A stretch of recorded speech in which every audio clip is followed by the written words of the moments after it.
Sabbath morning, as usual, we went to the grove together, and my husband prayed most fervently 3 times. He seemed reluctant to cease pleading with God for special guidance and blessing. His prayers were heard, and peace and light came to our hearts. He praised the Lord and said, "Now I give it all up to Jesus. I feel a sweet heavenly peace and assurance that the Lord will show us our duty, for we desire to do His will." He accompanied me to the tabernacle and opened the services with singing and prayer. It was the last time he was ever to stand by my side in the pulpit. On the following Monday, he had a severe chill, and the next day I too was attacked. Together we were taken to the sanitarium for treatment. On Friday my symptoms became more favorable. The doctor then informed me that my husband was inclined to sleep, and that danger was apprehended. I was immediately taken to his room, and as soon as I looked upon his countenance, I knew that he was dying. I tried to arouse him. He understood all that was said to him, and responded to all questions that could be answered by yes or no, but seemed unable to say more. When I told him I thought he was dying, he manifested no surprise. I asked if Jesus was precious to him. He said, "Yes, oh yes." "Have you no desire to live?" I inquired. He answered, "No." We then knelt by his bedside, and I prayed for him. A peaceful expression rested upon his countenance. I said to him, "Jesus loves you. The everlasting arms are beneath you." He responded, "Yes, yes." Brother Smith and other brethren then prayed around his bedside and retired to spend much of the night in prayer. My husband said he felt no pain, but he was evidently failing fast. Dr. Kellogg and his helpers did all that was in their power to hold him back from death. He slowly revived, but continued very weak. The next morning he seemed slightly to revive, but about noon he had a chill, which left him unconscious. At 5 p.m., Sabbath, August 6, 1881, he quietly breathed his life away without a struggle or a groan. The shock of my husband's death, so sudden, so unexpected, fell upon me with crushing weight.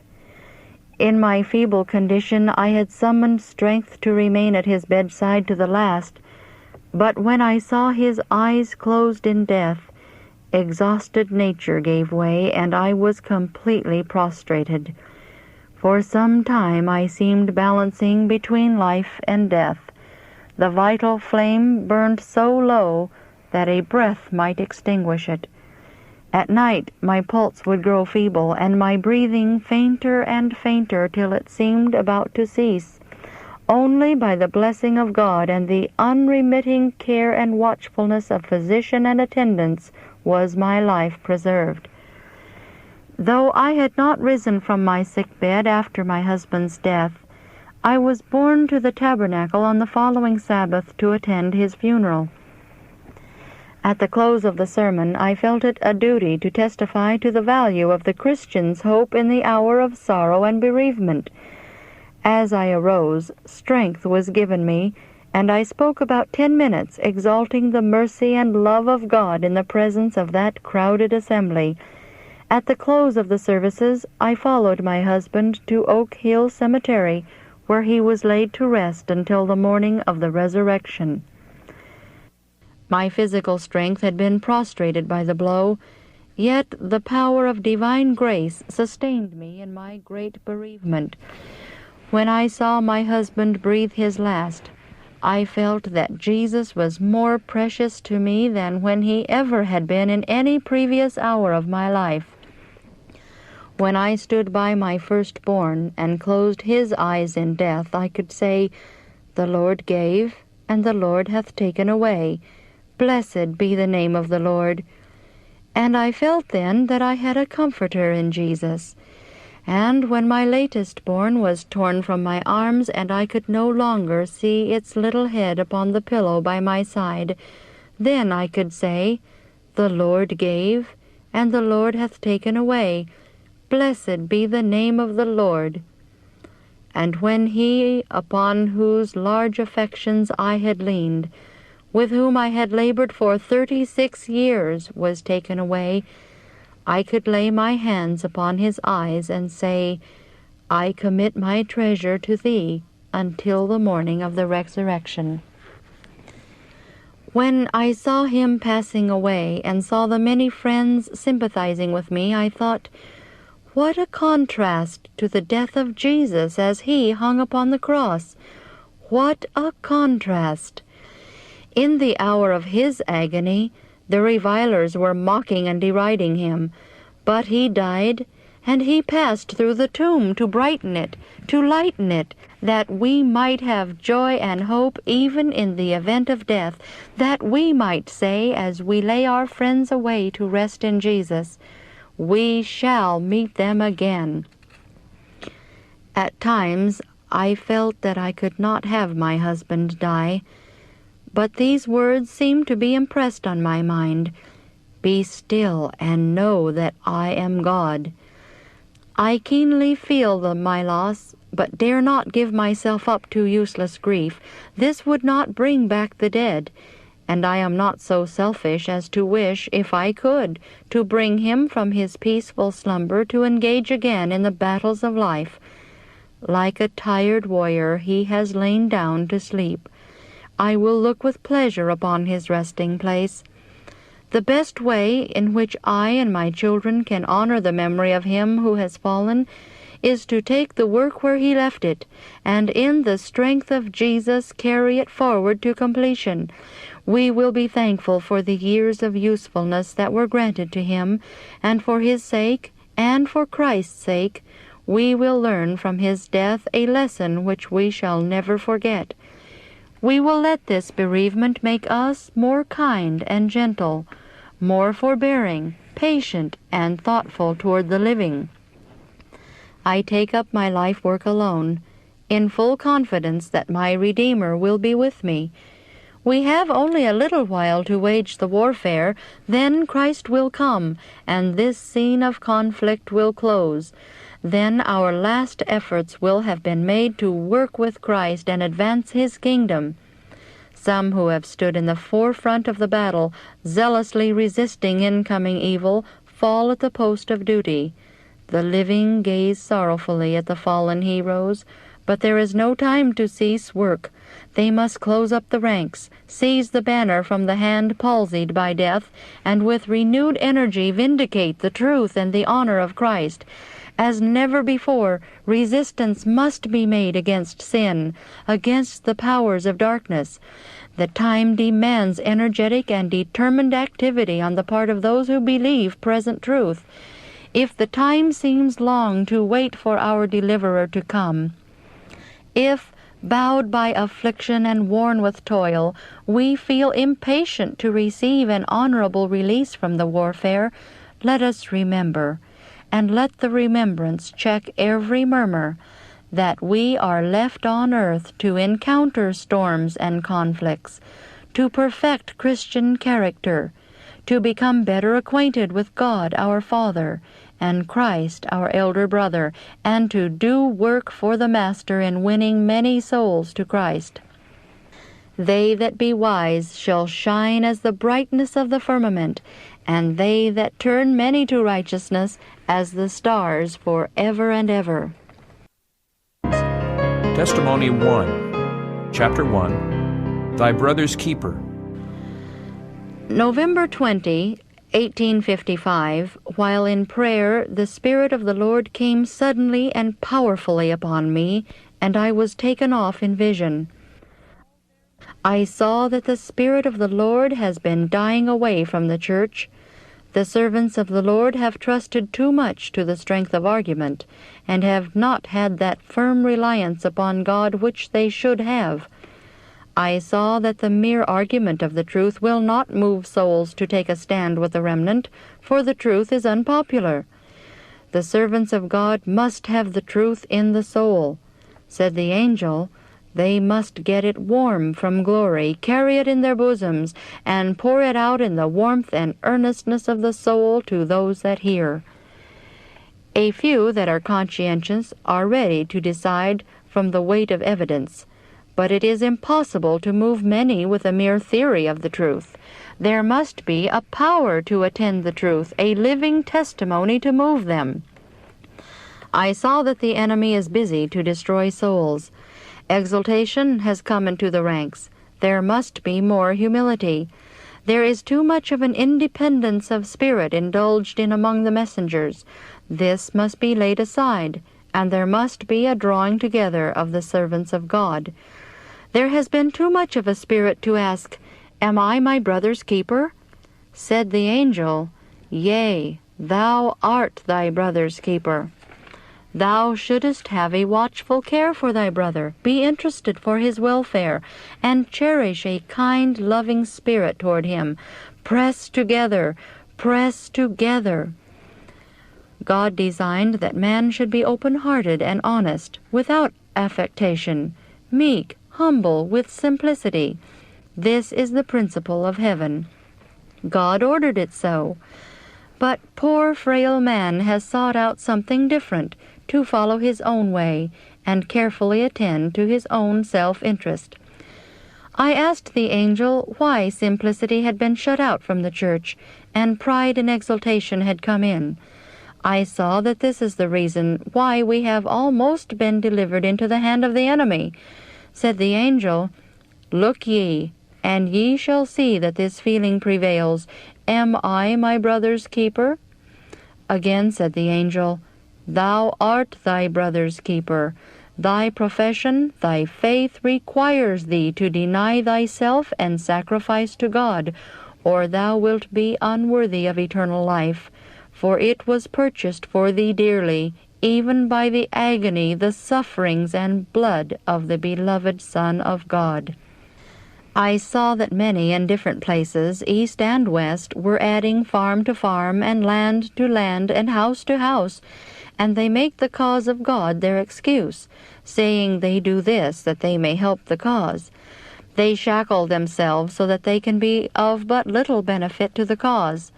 Some buy a piece of land and labor with all their might to pay for it. Their time is so occupied that they can spare but little time to pray and serve God and gain strength from Him to overcome their besetments. They are in debt, and when the cause needs their help, they cannot assist, for they must get free from debt first. But as soon as they are free from debt, they are farther from helping the cause than before, for they again involve themselves by adding to their property. They flatter themselves that this course is right, that they will use the avails in the cause, when they are actually laying up treasure here. They love the truth in word, but not in work. They love the cause just as much as their works show. They love the world more and the cause of God less. The attraction to earth grows stronger and the attraction to heaven weaker. Their heart is with their treasure. By their example, they say to those around them that they are intending to stay here, that this world is their home. Said the angel, Thou art thy brother's keeper. Many have indulged in needless expense, merely to gratify the feelings, the taste, and the eye, when the cause needed the very means thus used, and when some of the servants of God were poorly clothed and were crippled in their labor for lack of means. Said the angel, Their time to do will soon be past. Their works show that self is their idol, and to it they sacrifice. Self must first be gratified. Their feeling is, Am I my brother's keeper? Warning after warning many have received, but heeded not. Self is the main object, and to it everything must bow. I saw that the church has nearly lost the spirit of self-denial and sacrifice. They make self and self-interest first, and then they do for the cause what they think they can as well as not. Such a sacrifice, I saw, is lame and not accepted of God. All should be interested to do their utmost to advance the cause. I saw that those who have no property, but have strength of body, are accountable to God for their strength. They should be diligent in business and fervent in spirit. They should not leave those that have possessions to do all the sacrificing. I saw that they can sacrifice, and that it is their duty to do so, as well as those who have property. But often those that have no possessions do not realize that they can deny themselves in many ways, can lay out less upon their bodies and to gratify their tastes and appetites, and find much to spare for the cause, and thus lay up a treasure in heaven. I saw that there is loveliness and beauty in the truth, but take away the power of God, and it is powerless. Chapter 2. Time to begin the Sabbath. I saw that it is even so. From even unto even shall ye celebrate your Sabbath. Said the angel, Take the word of God, read it, understand, and ye cannot err. Read carefully, and ye shall find there what even is, and when it is. I asked the angel if the frown of God had been upon his people for commencing the Sabbath as they had. I was directed back to the first rise of the Sabbath, and followed the people of God up to this time, but did not see that the Lord was displeased or frowned upon them. I inquired why it had been thus, that at this late day we must change the time of commencing the Sabbath. Said the angel, Ye shall understand, but not yet, not yet. Said the angel, If light come, and that light is set aside or rejected, then comes condemnation and the frown of God. But before the light comes, there is no sin, for there is no light for them to reject. I saw that it was in the minds of some that the Lord had shown that the Sabbath commenced at 6 o'clock, when I had only seen that it commenced at even, and it was inferred that even was at 6.